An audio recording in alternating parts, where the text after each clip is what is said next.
Hi, I'm Michelle, and I am a guest from Unity. I'm a chaplain there. And this is the Wednesday evening lesson. Today we're going to talk about the dynamics of change. We all know that our lives have changed dramatically during this pandemic.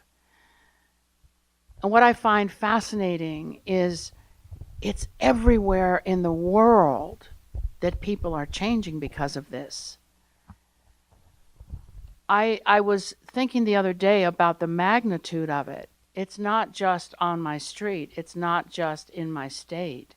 It's in the entire world. And our lives are not the same anymore. And they are not going to be the same anymore. But we're all in this together. And this experience brings us together. It brings us together as one through our isolation. So I was thinking about how we manage this change. And I have some words from The Power of Now by Eckhart Tolle.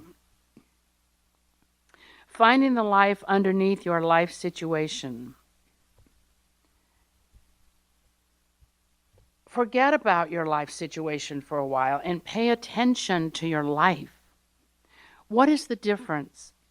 Your life situation exists in time. Your life is now. Your life situation is mind stuff. Your life is real.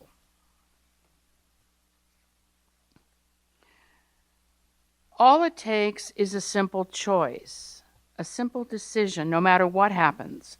I will create no more pain for myself. I will create no more problems. Although it is a simple choice, it is also very radical. You won't be able to go through with it unless you access the power of the now.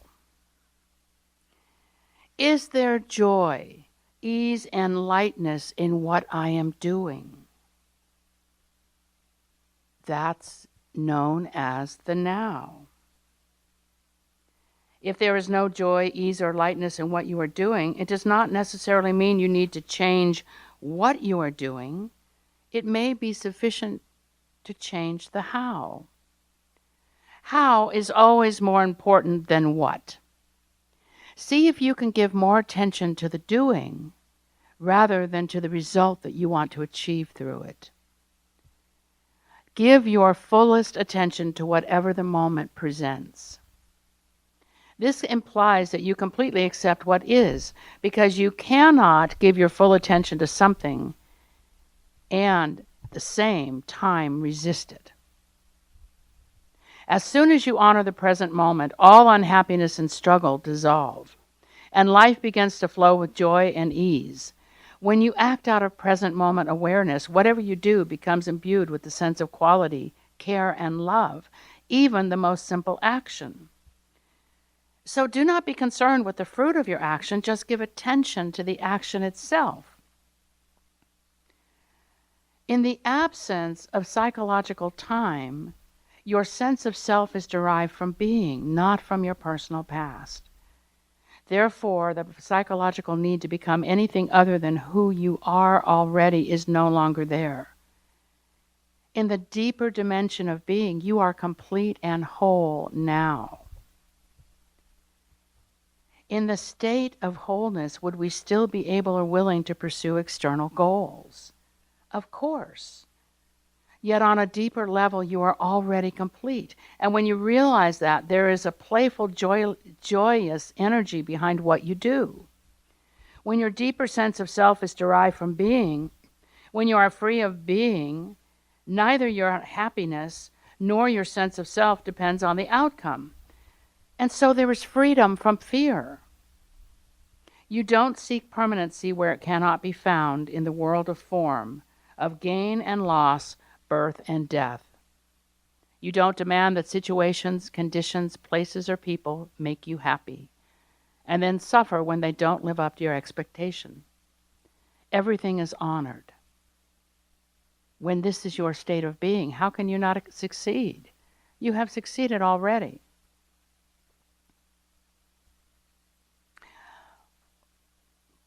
One thing that I have been working on during the pandemic is, because I've been at home the whole time, I'm trying to clear out and clean out all the spaces, my garden, my house, my sense of worry or frustration. And one thing I've done, which I'm really loving, is that I'm working in my garden. And I don't normally do that because I'm not normally home that much. And so I've gone out there and I've weeded and I've raked the leaves and I've pruned. And I've gotten a chance to really connect with my plants again. And the design that I had created when I first bought my house is coming back now, and I'm embracing how wonderful it is. And it's so much bigger than it used to be because it's been there for quite a while. And so I'm having to create a new, more modern design. And it's wonderful and peaceful to be out there just quietly clipping and watering. And sometimes it's in the day, sometimes it's later in the evening, and I can see the stars and the moon, and I can feel the air, and it feels fresh. And in the daytime, I can sit in my garden and just sit and allow my heart to open, and I hear the family that moved in next door, and they have this 6-year-old child, and he laughs, and it's so wonderful to hear. I just love it. And he starts laughing, and I start laughing. And I don't know what he's laughing at, but his mother is home taking care of him, schooling him, and being there. And they just have such a great time together. And I love to hear that laughter. And I think to myself, when this child gets older, this pandemic will be a year in his life that he will always remember. The year where he was always with his mom and dad. And he got to share those moments, and they're a wonderful family. And I love it. I love hearing that life and feeling that connection with people going on through the generations. And part of my letting go into change, which I don't know the result, but I am willing to take the step on the path. I am willing to keep walking because I know that God is there. I know that I am blessed in being willing to walk, to change. And this path includes letting go of people that I find are negative and not responding. I don't have to tell them what I think they're doing wrong because it's not my business. But to let go of their presence in my life. What do I want in my life? I want love. I want peace. I want honor.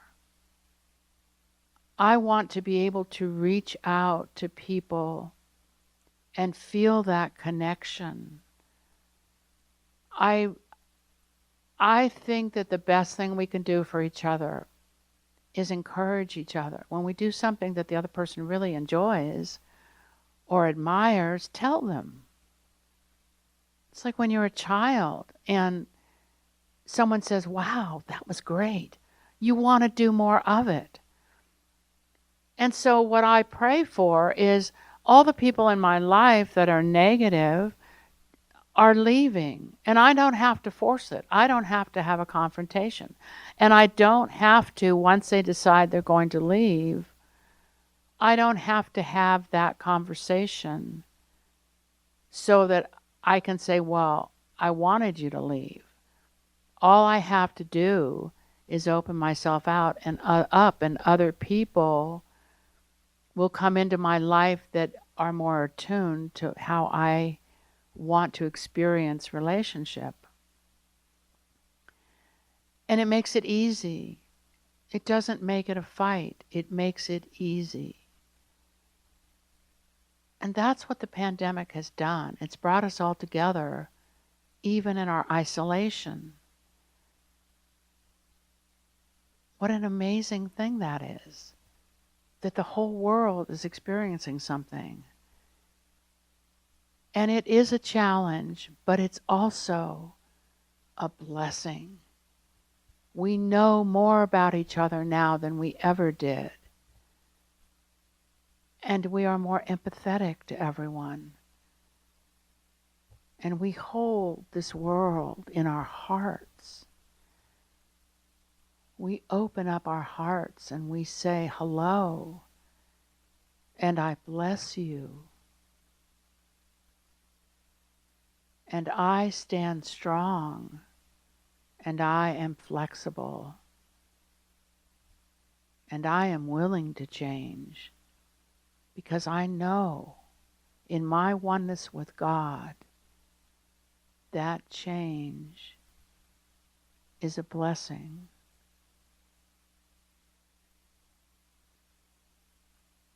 And so it is. And for that I say, thank you, God. Thank you, God. Thank you, God. And thank you, all these people in the world. I honor you. And I bless you. And I hold you in my heart.